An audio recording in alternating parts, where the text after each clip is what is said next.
Lee Dunne, thank you so much for coming on the latest episode of the On the Touchline podcast and joining Aaron and I. And um, I tell this story, I feel like at the beginning of every podcast, but thank God for the power of social media and that have gotten turned on to your work and your podcast and loved the different times you've put out questions to coaches and video footage and really sort of next level stuff that challenges all of us as coaches to think differently, technically, tactically, psychologically, physically about the game. And I love that. And I love bringing guests on, or we love bringing guests on that continue to just shed light on this great profession that we have and we're so fortunate to be a part of. For folks who don't know you, Lee, tell the audience a little bit about your background and who you are and where you're from, and we'll start there.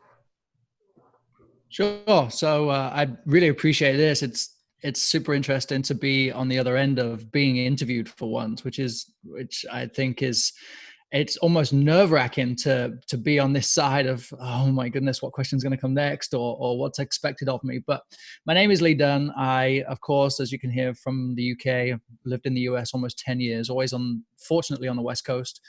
My wife and I live in Napa, California, and I work right now in San Francisco. So I work for a youth soccer league, and then I work for a youth club too. So coaching in the evening and working in an office during the day. Unfortunately, I am not able to be on the field every day, and I think the role of coaching within the US makes it's difficult that many people want to make a career out of it, but there is that required administrative side of things too. So that's kind of why I have, as most people will probably have, some kind of administrative or some sort of director role, and that's what I found myself in, and I've actually found myself being pretty good at it. So it tends to detract from the actually being on the field stuff, and it's kind of led me down this road of working with my podcast, with my website, with my blog, and realizing that I spend so much time within the game, it might be time to give a little bit back. And as you mentioned there, Jason, the idea of this practice coaching hashtag and just seeing things that I think are worth a discussion. And I think the value in them is that it doesn't tell you that you are wrong or you're right or you know the right way or the best way or the Klopp way. It's really, this is what I see. What do you see? Because in an educational environment, which I think we all are in, we're out there educating players every day. So why are we not doing the same thing? And that's really kind of where my passion has taken me lately, that I love being on the field with the kids and I love challenging them in game environments and in practice. But actually, the people that are really making the difference, I think, are the people that we connect with on Twitter and through our podcasts. And if we can just encourage them in a gentle way to be open-minded or to just to think a little bit differently or to at least have another consideration, then I think we're doing our job. And that's really kind of what my pathway has taken me into, if you like, that I want to challenge people. And it's really cool that if no one ever knows my name, but they know my hashtags or they know my podcast, then that's fantastic, because really that's what it's about. It's just encouraging these people to think a little differently, and especially tying in experienced people with not so experienced people or younger coaches or coaches that has always been in the same environment. I think it's really valuable to put these worlds together. And having gone through coaching licenses recently, you meet people from all over the world that are all predominantly coaching in the USA, and they're typically all on their own little islands. They have their own teams or their own club and they're in their own space. But when you sit and you have a beer with someone, or you sit in coffee or dinner or whatever you have with them, and you start moving the salt shaker around and you start talking about, well, what if this, or what about here? And I guess that's my dream, is that people will listen to my podcast, read my tweets, read my hashtag, and then reach out to somebody else and say, well, what do you think? And then the conversation grows and the game grows and the passion and the application of the game continues to develop. Because unfortunately, I think right now it's still a side thought. I think I'm sure we'll get into my ideas of the game, but right now I think that soccer is something that you do. So right now I have soccer practice on Tuesday, Wednesday, Thursday. But after that, I don't really do much. And I think my idea and my drive is to get everybody on that page of soccer is a constant. It was a constant for me growing up, and I want it to be a constant for them. I love, you said a word there, Lee, that's, I think really interesting to me. And it's the word constant. And I think that with anything, if anyone wants to be, if they want to be a medical doctor, if they want to be a lawyer, if they want to be, the best marketing communications person, whatever profession they end up in, nurse, that there's something about it that has to be constant, right? And it has to be, for me, I would, even substitute a word lifestyle, that it's something that you just do. It's something that's a part of you. It isn't, you don't necessarily just put it on a shelf when you leave a training session, or I know a number of players that I've worked with that literally the only time they touch a soccer ball was when I was with them, maybe the hour and a half or 3 hours a week, depending on the club. And we would see them on the weekend for a match. You can tell who's putting in some extra work and who isn't. And it shouldn't be, maybe work isn't the right word to describe it. It should be about that love of the game. It should be about joy. It should be about going out and just kicking the ball around with family, friends, whomever, yourself even, and just developing this passion, that's inside. And so I wonder, for, sort of an interesting juxtaposition. I have a number of friends that, grew up in the UK and England, and, just to do this sort of side by side comparison of cultures, of what you grew up in, but now, what you're experiencing as a coach. It's it's so I talk with my wife about this all the time because she's traveled with me over there. She sees the areas that I grew up in, and I mean they're fine areas, and it was just conducive to playing soccer. My friends and I all lived around a central park, and we could always meet there. It was always expected that you would be there, and I think that the culture of soccer is so heavy that it's almost expected that you play. It's if you played rugby when you weren't playing soccer, or if you played rugby, you were identified as a rugby player, but everybody else knew that you could play soccer.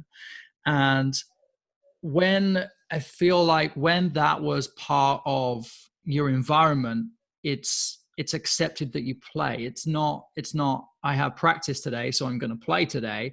It was getting to school early. So school started at 9:05, and at 7:45 there were 20 of us on the basketball courts playing soccer inside this cage that we played in, and you just played and played until everybody turned up and then the bell went off. And the I don't see that culture really bringing in, and especially the demographic that I work with, primarily in San Francisco. And you can say what you like about working in a big city and safety and being able to get out into public spaces anyway, but the just being able to get out and play consistently, and it was accepted that you would go and play. There was never a choice to say, okay, I'm going to go and play on my PlayStation instead, because I had a Nintendo 64 that was never connected to the internet. So it was fun if somebody was there, but nobody else was there. So whilst the environment's slightly different for our players, I think that the games we made from playing as kids were still some of the funniest games I talk about now. How we would find two open garages that they were like public garages that people could, I guess they would rent monthly. Well, if you were lucky, somebody didn't pay their rent opposite the other one, and so you could open them, and they were the goals that we would have, so we didn't have to chase the ball down the street.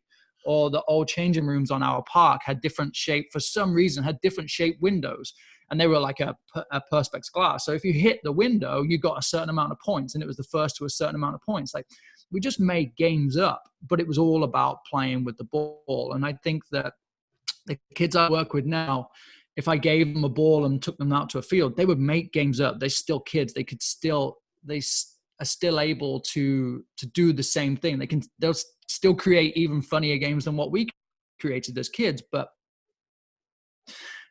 that I don't think they have that culture around them that says you should probably go out and play soccer. And like I said, that's the demographic that I work with, and I know there are plenty of communities that have that, where they go out and they play consistently, and they're in the street, and it's street ball, and it's full on. But I just don't think there's enough for this. You hear constantly kind of the pay to play is affecting, and I think that people are paying, so therefore they play when they're paying, as opposed to playing consistently and then going and playing as well, if that makes any sense. Mhm. Aaron, I was going to say, to bring you into this, that, I mean, this is something you talk about with your players, even, of Is there a young woman on your team that could lead, something like that, where they, say, hey, gals, we're going to go play futsal tonight. Who's in? And it's just 6 people, 7 people, whomever, 10 to show up. We'll play, 5 aside. It doesn't matter. And so, Aaron, like I said, to bring you into this, I mean, I wonder, your experience, but also, to some of the things that Lee was mentioning. I think it's so fascinating to me to listen to you talk about your your background as growing up as a soccer junkie, to kind of use an American term in there. But we do struggle with that in the US. We do struggle with the mentality that I just want to go and play. And this is something that I talk to our players here all the time is this is soccer's a game. Games are meant to be fun. And when you want to have fun, you play a game. So why do we look at soccer as a endeavor that's only meant to be played when there's a coach, when there's pennies, when there's cones, et cetera, et cetera. And that's unfortunately a lot of the mentality that we have. So when you at the grassroots level, how do you continue to instill that passion, instill that motivation in these young people to recognize that it is a constant, it is a passion, it is something that we should just do because we love to? So yeah, with my, I think about the, because I coach 13 and 14-year-old boys, and they are like they're adventurous. They want to play. They feel like they are on a pathway to become a pro because that's what they're playing right now. So that's where they see themselves going. And a couple will have a good chance of at least going to college. And so my challenge, and they say, Coach, can we practice more? And I said, well, no, we practice 3 days a week already. Every other week there's a fourth day. Why don't you go play? Half of you live near this park. Why don't you go play? And then it's kind of like oh, it's almost like I need to put it on Team Snap. I need to schedule somebody to say we are going to be there, and then almost not show up, or have a parent say just be there and be responsible. Because it is play. You're so right. Like, how many of them play FIFA on the PlayStation? Only a few. And then how many of them watch games at the weekend? Only a few. How many of them have a favorite team? Only a few. And I give them these individual development plans at the start of the season, and it requires them to identify favorite players and favorite teams and favorite moments from games. And they're blown away by it. So like I went to the World Cup in Russia, and I was at one of the England games, and I filmed a goal from behind. I filmed a goal from behind the goal. It was when Harry Kane scored his hat trick, and the crowd just goes crazy, and it's the fifth goal of the game. And I show my players that, and I said, this is what soccer means to these people. This is what it means to me, because I was going just as crazy as these guys were in the stand. So what do you do when someone scores a goal, when your favorite player, when your favorite team, when you win a game on FIFA? Winning a game on FIFA against your friend in the same room is one of the best feelings ever. I played against my friend yesterday and I beat him, and he was so mad, and it's so good. It's so rewarding. I don't know how many of them have that same experience. And I think that comes down to, again, to that culture of that difference, that you go play soccer and then you move on to the next thing, and it's not a constant, it's not a life for them. Do you think that it's kind of reflective of just how we are as a society in general? Because I mean, I think you were talking about when you were a kid and you would go out and you'd create those games. I mean, we used to do that. We used to do that as well as a kid, not just around soccer, but around American football, around basketball, around having a frisbee, just, all those different things that you would do. And I'm not necessarily sure if for whatever reason, psychologically or sociologically, it is that it's not as prevalent.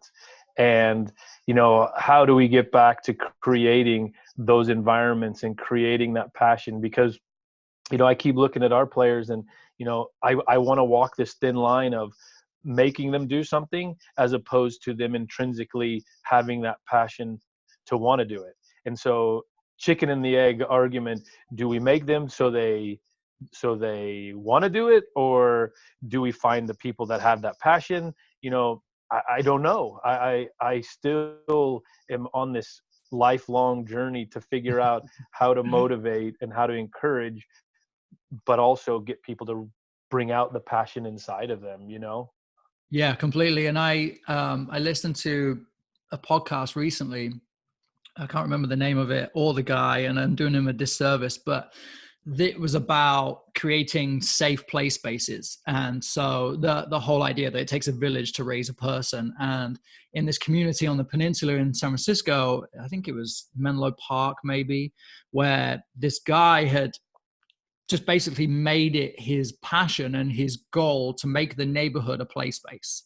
So he knocked down the fences on his backyard. He put in a trampoline. Like he did so much to encourage play. Now, and of course his kids were the test subjects, but they would bring their friends over, and then sure enough, slowly people from the community would start to come over. They had a basketball hoop up, so games would start being played, and the environment was conducive to play. And kind of going back to my experience of working within San Francisco, and think about the culture of a lot of kids being driven to places and not having that kind of freedom to figure themselves out. Because that's where a lot of my games were learned, in the mile-long walk from home to school, because kind of pick up people along the way. So you play games, you play Kirby, you kick the ball through the hoops in the tree or what have you. And I think when the kids are driving, they're missing those opportunities to explore. And back to that podcast, it was really interesting how he had just set out, and people thought he was weird. People accuse him of being odd with children and all of the negative connotations that come with actually trying to do something good for the children. But in the long run, now kids are playing in the community and they have a tight bond and they have better friendships, and you're playing with people who live down the road from you, so you can play all afternoon and you don't have to schedule a play day. And I think that is one way that we can all do better, because if we can sit and complain and say, oh, it's not like it used to be. Yeah, we used to be out all the time. Kids nowadays, it's all changed. But really, if we can foster that environment, then I don't see why we can't get the kids to play again. And I think even in San Francisco, we have, this will blow your mind, I think we have close to 20 clubs, quote unquote clubs, in a 8 by 8 mile city. And all of the kids are divided because they play for all different clubs and different teams. Now, what if we got all of them together and said, everybody's going to meet at this field. This is universally accepted at 6 p.m. every Sunday afternoon. Everybody's going to meet here and you're going to go play, regardless of your club, regardless of your coach. None of that. But the environment just doesn't allow for it.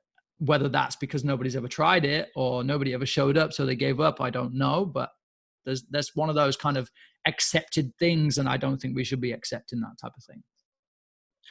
Well, you bring up I think just a really fascinating, I would call it sort of a sociological piece of sort of the structure of American soccer right now, because there's definitely a turf war, and there's probably turf wars in other countries too. So, to be fair, but exactly what you said, right? If you have 20 clubs in a 8 by 8, mile city, it's not that drastically different than what I have here, in the Pittsburgh area.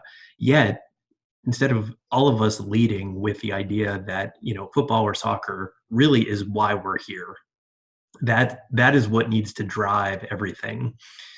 It seems that we get into this sort of weird turf war in, when when players are, talking to other clubs and, sort of this like weird, I mean, it just speaks to the mess that is youth, football here in the country, in the States.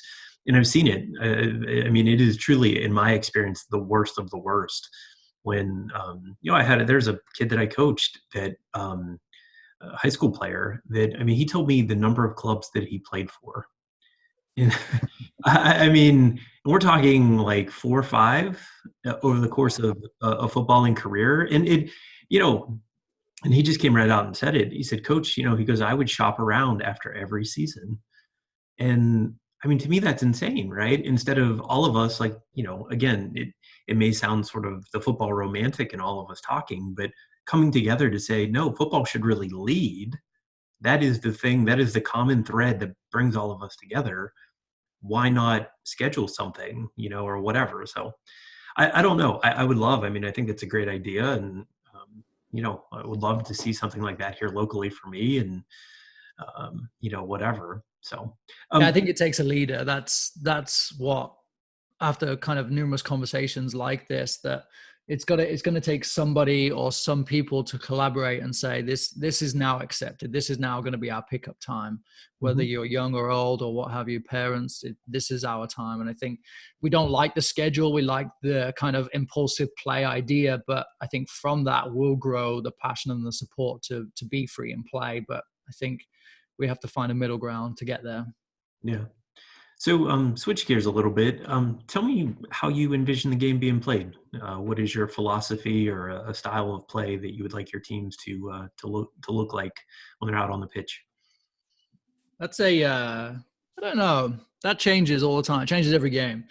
Um, growing up, I remember never really having a direction or being told how to play. It was always, here's the game, you get the ball in the goal. We played a lot of crossing, I guess. If you really wanted to, you could go super traditional English style. The big guys can kick the ball forward. They're the big, strong guys. And I was a winger and I was a striker, so I was fast and the ball was always in front of me. So it was a very traditional style of play. Yet when we played on the park and when we played together, it was always with the ball at your feet, which was always interesting. And I always see it now in youth games too, where teams will play rondos as warm-ups for the game, and then they get in the game and the defender kicks the ball long. So I think maybe the culture is still very similar in that level of soccer. But for me, it's about loving the game. So I start every season off. I have my own game model that is still has blank spaces on it, that's still being developed, that I'm still working on tweaking after every reflection session that I do. But I share with my players and I ask them, how do you want to play the game? Ultimately, you are the ones on the field. So how do you want to play it? And we go through the phases of the game. We go through each moment. So then I say, this is what you believe.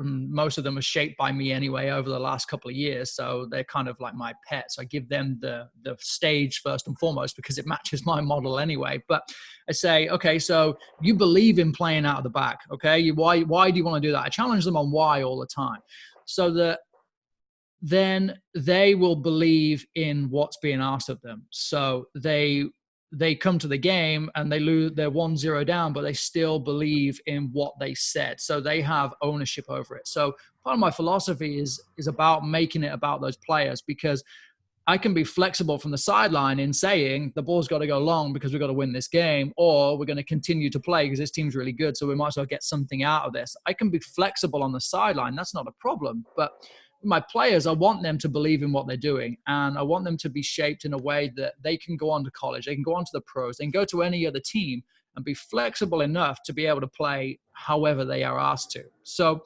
can I create comfortable players? Can I create confident players? Can I create players that actually want to have the ball at their feet? And the dramatic change from a player that first joins the team to the end of the season, where they go from not wanting the ball because they often receive it in pressure situations where we're trying to play in a certain way, into a player at the end of the season who's demanding the ball and wanting to play and wanting to show that they can control the ball.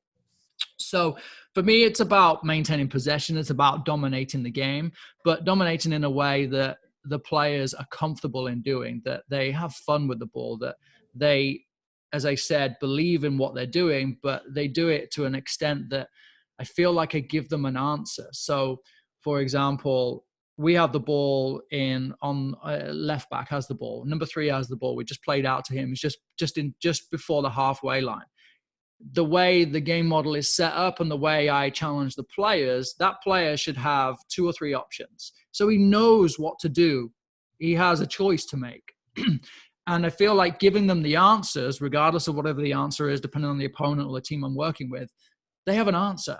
And when you have an answer, it's incredible that you know what to do. So think about this science test. You study for the science test, your son, Jason. Now he goes into the test and the question is there. He knows the answer. Imagine how good he feels instead of being asked a question and going, I have no idea what to do. Now, so then the training environment I create is constant repetition of the game. It's always small-sided games. And then the players become familiar with building the familiarity of the game, and training is such that they know how to make those decisions. Now, do they always make the decisions? No, of course. They're kids. They're going to mess up. They're going to be under pressure. They're going to be having a bad day or a good day, and they may be playing in a different position. But if I give them the answers early on, then those answers remain true throughout the entire season. So regardless of what happens in the game, they know every time this number 3 gets the ball, there's an expectation of our team to play in a certain way. And to me, that has been so groundbreaking that when I would take on a team, even 3 years ago, I would sit there and say, this is how we're going to play. My philosophy is we build out the back over and over again, and we play out. We play the ball into the channels, then we're going to cut it back for a tap in, just like Pep seems to do with all of his teams. Then I show them all these videos of Pep and the way their team play. But I don't have Raheem Sterling on my team, unfortunately. So how can I ask my players to play that way? Now, yeah, they're a role model, and one of my kids has Sterling on the back of his shirt, and he's probably just as fast as Sterling, but nobody else is as fast as him, so he cuts the ball back, and there's nobody in the box anyway. So I've got to change my style a little bit here. Yes, I want to dominate the game. Yes, I want to win. Yes, I want the players to be great, but we're still playing the game, and I want it to be about them as much as possible. Is someone once said, Sergio Aguero is not walking through that door, right? So yeah, it's just been, and it's ever changing. So even to the extent of the way I deliver my practices that helps me shape my philosophy or help me deliver my own philosophy, that with the hashtag soccer chat that happens every Wednesday, it's so good. Normally I'm coaching, and this time of the year I'm not coaching on Wednesday night, so I actually got to join in on Wednesday. So one of the questions was about the stages of a session. So do you go from a warm-up to small-sided 1, small-sided 2, or is it, as the US soccer is right now, orientation and learning, or whatever you call it? In England, it was always like phase 1, phase 2, and then into a game at the end. And everything's always like a warm-up, expanded a little bit more, and then a game, and everything finishes with a game. And so remind me to come back to the youth coaches with games too. But so I would then, so my response was that even now, over the last 2 years, that's changed significantly for me, because I don't go into it with these progressions. And it's more a case of saying, and this is all part of periodization too, of saying we need to achieve a 9 out of 10 today. So this needs to be intense. So right now, the way the model is, we need to be working on 4v4s, and here is an area of the field that we're working on, whether it's defending on the wings or whatever the situation is. So then it's a 4v4 game with certain restrictions or certain rules within the game. So we play that game for however long in the practice, so the players learn it and they understand what's going on. Then I need to hit 9 out of 10. So how do I hit 9 out of 10? I might have to do 5 rounds of 4 minutes of 4v4 or whatever it is, but I play the same game. So there's no explanation of what that is. But I know that my players, that's technically their fitness day. Now, they're not running laps or doing sprints or any of that nonsense. They're playing within the level of the game. They're building game familiarity, and they're playing at an intensity that is conducive to them playing in the game at the weekend. And they also know what they're doing, because I've challenged them for the last 40 minutes in how to play that game through our game model, and then with my philosophy of them actually playing the game. So then my response was simple, because Twitter characters are real short, so I can't go on and on and on and on. No one's going to read a thread of tweets to yourself. But for having the game at the end of every practice, I disagree with it a lot of the time, because then it becomes a reward. And I've done a lot of education for the United Soccer coaches, where I'd go and run the small-sided game diplomas, and then working for my league in San Francisco running coach education. And people would always say that a game at the end of practice is a reward, that if the players do well, if they do a good job, then they are able to play a game at the end. And it's almost like practice is done when they move into this 20 or 30 minutes of scrimmaging. And it drives me crazy, because why are the players there? The players are there to play. We've identified that they don't play enough already. So why are we not having them play in the right situations as much as possible? I watched the coach on the field next to me last night have a classic line of 10 players, and it was 1v1 running to an open goal through cones with a ball bouncing through the middle. And think like they're having fun and they're competing, and that might be fun for a minute or so, but you just spent half an hour doing that. How much time have you wasted? How many touches on the ball have been missing? Because these players are not on the ball. And of course, this is my philosophy of having them on the ball and having them playing the game. But if I could, that's part of my mission, is everybody should be playing the game as much as possible. I know Aaron's always interested in sort of the sociological and psychological piece of leading players individually, but also leading players as a team. And Aaron, I'll let you jump in there. Yeah, I mean, I think I love doing these podcasts, and I love talking to people like yourself that are so engaged in the technical, tactical side of the game, and it's so fascinating, and I love it too. But so much over the years, and I've really tried to delve into the psychological, and not psychological from a sense of the decisions, that go into the tactical element, but the psychological of why am I doing this? Why am I here? And touching back on to the passion piece. I mean, I want to continue to help create these environments where people just want to be there intrinsically.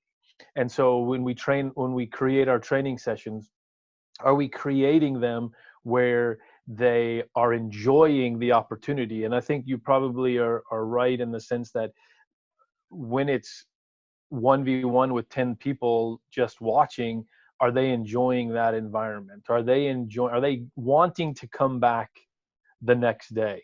Are they wanting to go out on their own then when you're not training?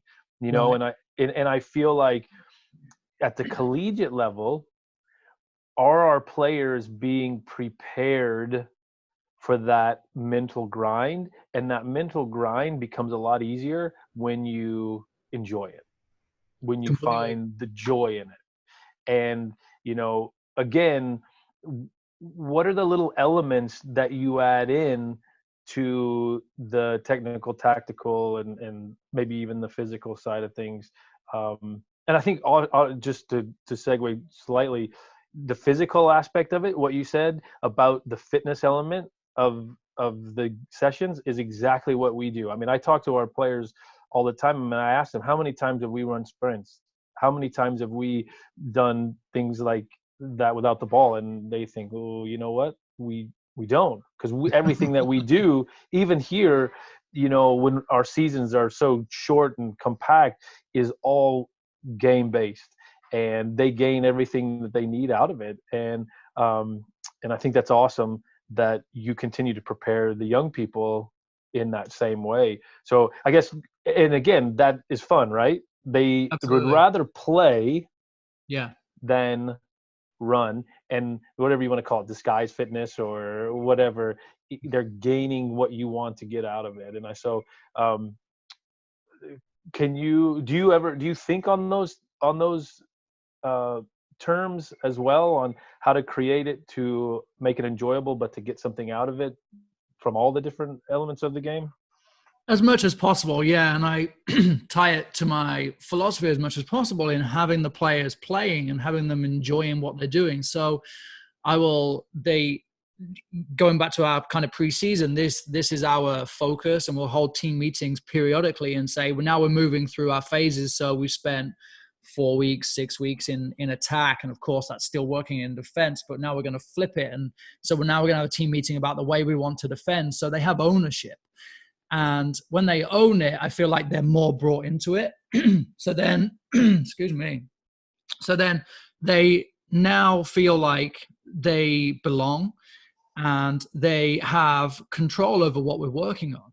And it's not just a show up and see what coach has got planned for us today or what new game, but I use programs like Tactical Pad, and I create what the practice looks like or the situation from the game. And then I send it to them. I have a group text message with my players, and I send it to them as a GIF, and I say, what do you think?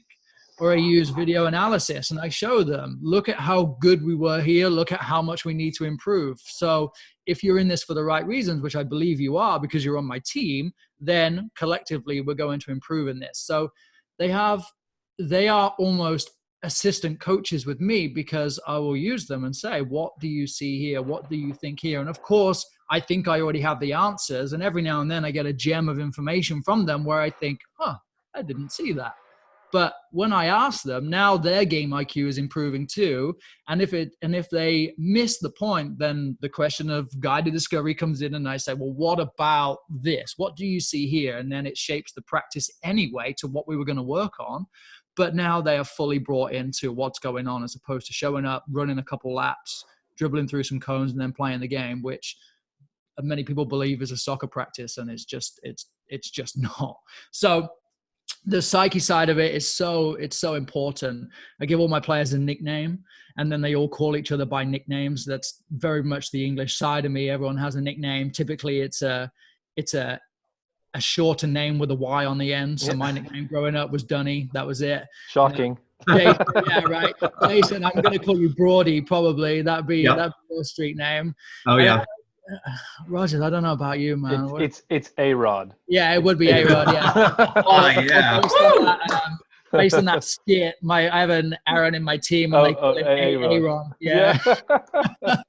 Classic. But it's fun and they love it. And then the kid shows up and everyone's like, oh, Aaron's here. And it's so valuable that I woke up the other day and there was something like 60 messages on my phone because at 10 p.m. my phone goes into silent mode, but they decided that someone would send something silly on the phone. And then sure enough, all this flood of messages and they're all calling each other silly names or they're winding each other up and they're saying things. And I look back at it, I just laugh. I'm like, oh man, what's all these messages about? And I just laugh at it. And that to me has been so valuable for our season. And I had a team that fell apart a couple of years ago because I wasn't able to create that environment.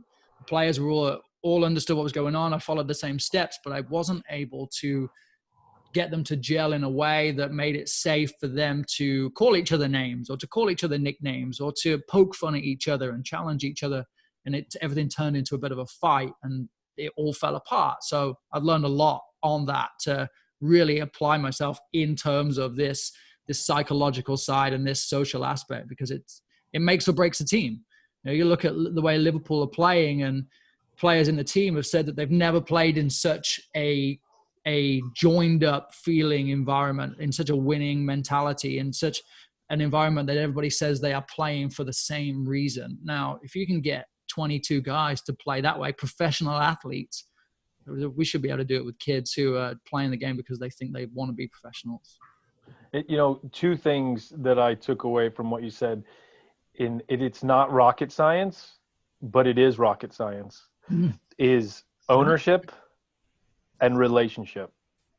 Those two things are so vital. And everything that you talked about just then was about the ownership of the players and the relationships, that coach-player relationship and player-player relationship. And when all those things come together, then that environment is so healthy for everybody to thrive.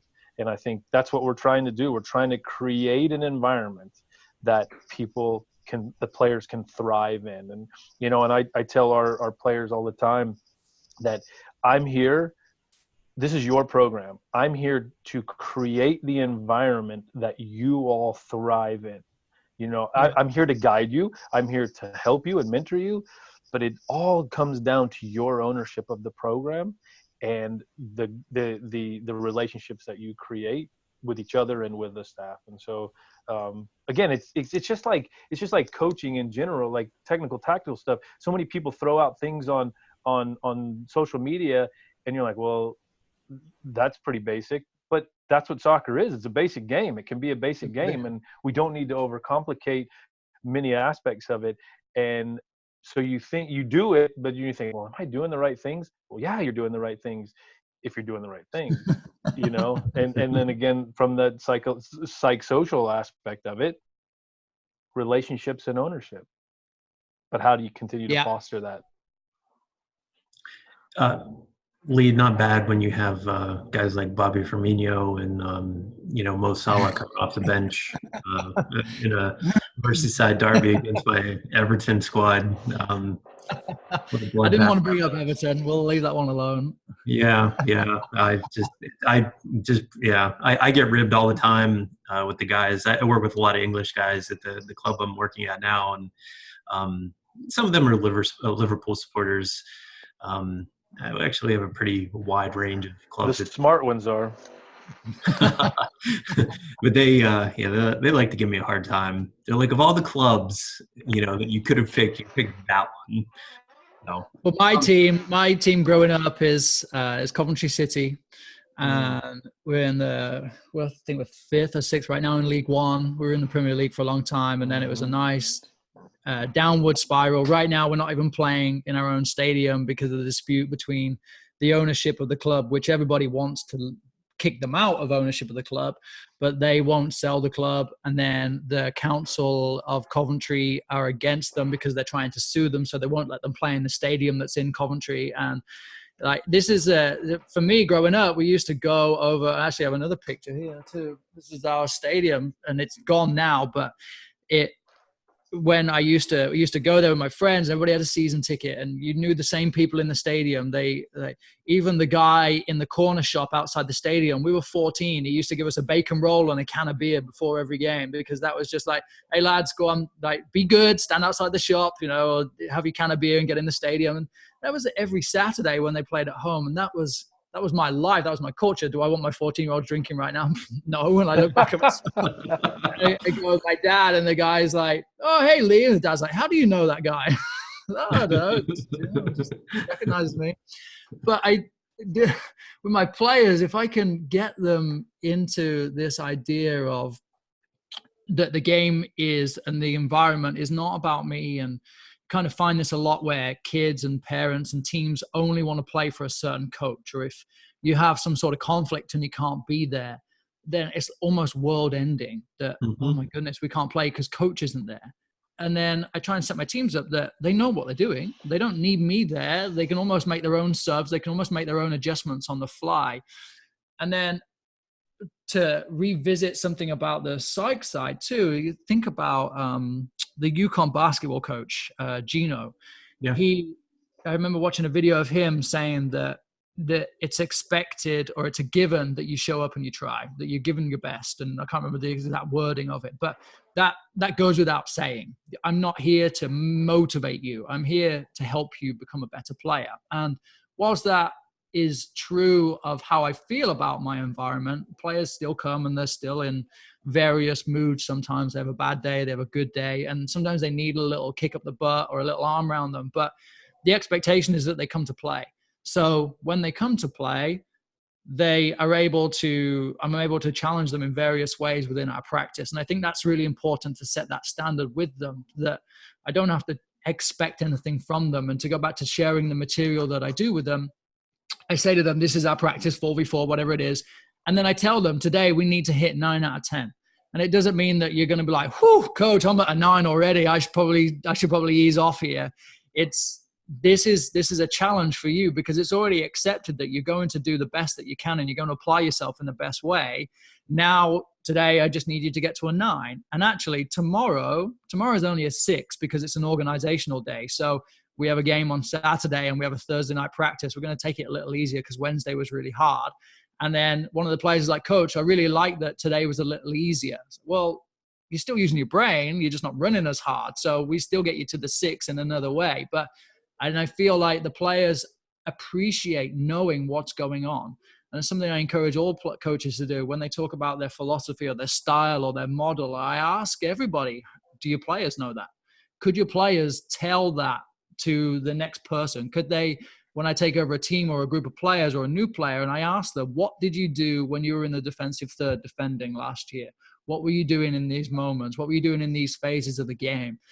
And so many of them can't tell you. They just don't, they couldn't tell you one thing. We would defend. Well, great. Thanks very much. The game it's a simple game, but we're a little more complex on that here. So if I can have all of my players leave knowing that they gave everything they could. And this is a recent interview I had on my own podcast where we go through the idea of creating an individual development plan where we write specific goals for them, which includes them having a team and a favorite player, but also what do they want to achieve, and then measurables for it. So trying to make objective as opposed to subjective measurables. And it's difficult within the game of soccer because if I have a winger who wants to put 10 crosses into the box every game, that's great, but maybe our game model doesn't work for that. But then also perhaps his role has been a little different in the game where he's playing against a really good player who's preventing crosses. So the recent interview I had was with a guy called Colton Bryant, and he talked about how if you can have a player walk away from a practice and say that they did give their best, whether I have observed differently, again, going back to their kind of personality and whatever mood they may be in that day, if they can walk away saying that they did their best and I can give them a little piece of guidance or a little pat on the back or whatever my relationship and interaction with them may be, then I feel like that's all we can ask of them. So I can't judge him on achieving 8 crosses out of 10 in a game and say that he failed. It's not fair. Maybe the game is just not conducive to that in that game. And then maybe there's another game where he got 12. So does that mean that's an average of 10? So he's achieved? It's just, it's really difficult to be so objective in especially in the youth game. So then if they can leave saying that they've given their best, then I feel like I've done my job because I've inspired them to play, whether they play on the park on the weekend, whether that's a game or not. But I feel like that has been a challenge for them that has put them into a better place in their soccer career. Tell you mentioned your podcast.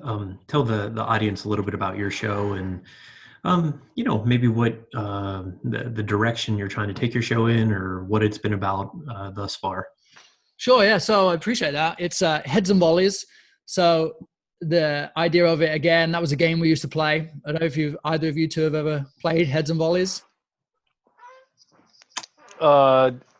Like head catch? No, I don't know. No, Heads and Volleys.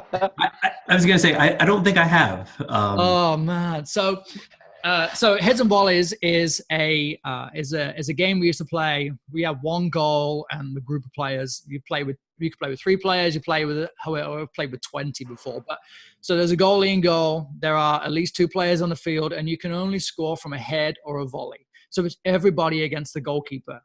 If the goalkeeper catches the ball without it bouncing from a head or a volley, the person who hit the head or the volley goes in goal. You score 5 goals against them, then they get bums up. So they have to bend over, hold the post, and everyone gets a shot at their butt with the ball. And we played that for hours and hours and hours. And so when I was thinking about even just the name of a podcast, the idea of it came about, again, because I live in this world of sport and youth soccer especially, and I speak to so many great people that it was a good idea for me to share my ideas as well as bring people on that I thought could add a significant value to what I'm saying, or maybe they did different opinions. But the idea of it was that it's something that I can put out there and people can listen. I really appreciate podcasts. I drive a lot. So having that content in the background is so valuable. And I have so much to say and I love talking about it. And if anything, I challenge myself as I talk. So I have this kind of meandering thought process often where I'm then changing my own opinion as I talk. But it came from Heads and Volleys. It came from the game. And that was the idea of just sharing this fundamental idea that the game is the best thing in the world. And if we can encourage everybody to appreciate it the same way and to enjoy it the same way I do, and if everybody in the world could play Heads and Volleys, it's going to be a better place. I have played that. I didn't realize that was what it was called. But Play. And a good friend of mine, every coach he talks to, he shares his childhood game. And then it's like an information exchange where he gathers their childhood game and then he writes it down. So his big plan is to produce this book after however many years of collecting data of what people played. And I could give him 10 games that we played as kids, but Heads and Volleys was the most significant one. I'm old. And so when you were talking about earlier, the Xbox and how you can play with other people remotely or through the internet, when I was a kid in the 80s, we played all those games because we didn't have, we had, what was out at that time? Atari. And then NES and Nintendo, and for Yeah. me, that got really boring really fast.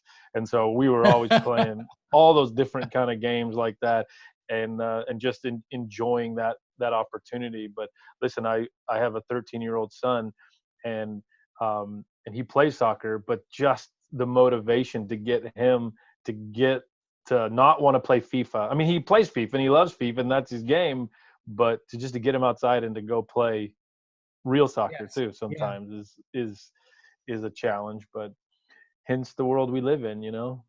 It is, and I have a 2 or 3 game limit on games like that, and then I'm done with it. I'm bored. I want to go and do something else. Maybe that's because of the experience of preferring to play outside as a Mhm. kid.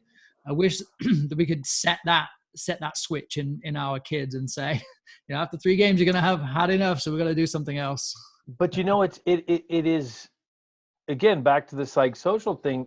It is how their brains are wired now. So it's different. And you talked earlier about, well, we don't want to complain about them not going outside and playing without creating the environment. I mean, it is, we just have to interact differently with them to create a different paradigm to make them want to do it, because it's all Absolutely. down to their desire to do it, and it's just going to take a different motivation. And I think that's what I just love to listen to, all the other coaches that we talk to, and find out their angle on getting the most out of players. And I think it's awesome, and it's always fun, and always fun conversations. I went to a speech or a seminar at a convention last year, and it was about coaching the screen age athlete. And basically, like it or not, phones are here to stay. Phones and the technology aspect, they're not going anywhere. So you try and fight it and your players fight back, or you embrace it. And things like group messages with my players or using gifts, things like that, are talking to them on their level, and I'm able to get the same information across that I would have maybe emailed to their parents even just 2 years ago. Now I can text them and they know it. And parents ask me kind of, so what's the focus for this month or for this cycle? I say, well, your son knows it. Ask him. He's been part of that choice, and it's all on his phone because, hey, that's what he's used to. And we did a sleepaway tournament, and we did this team meeting, and everybody puts their phone on the table when they come in, so it's not a part of it, and they know they can get it straight away right afterwards. And when you embrace it like that, remember the flipping bottles? I saw a game online and I never played it, but kids want to flip the bottle the whole time. So great. So you're going to play a 4v4, and every time you score a goal, you got to run to the sideline and flip a bottle until it lands back up. But until it does that, your team is playing 3 against 4. Yeah. So you better do it quickly.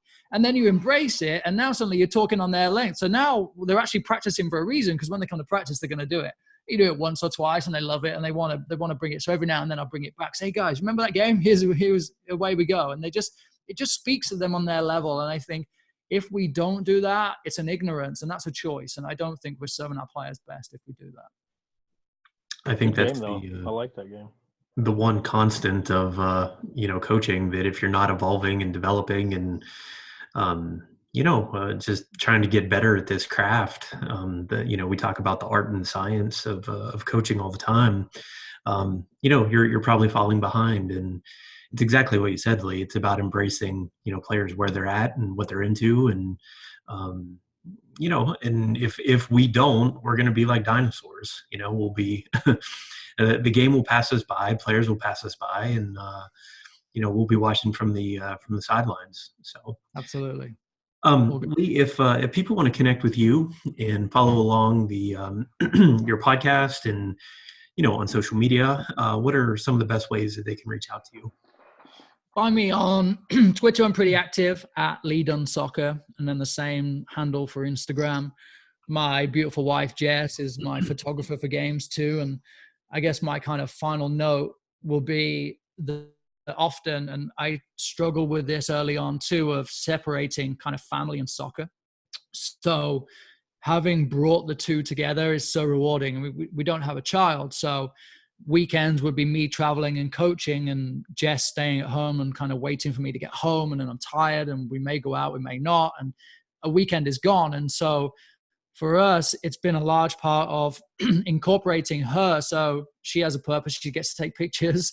So if you check out my Instagram at Lead on Soccer, you just see some funny pictures with kids. I coached a bunch of second graders this year. And I think my recent picture was me trying to lift my leg as one of the kids is sat on my leg. And I think the tag is like coach, full stop, jungle gym, full stop.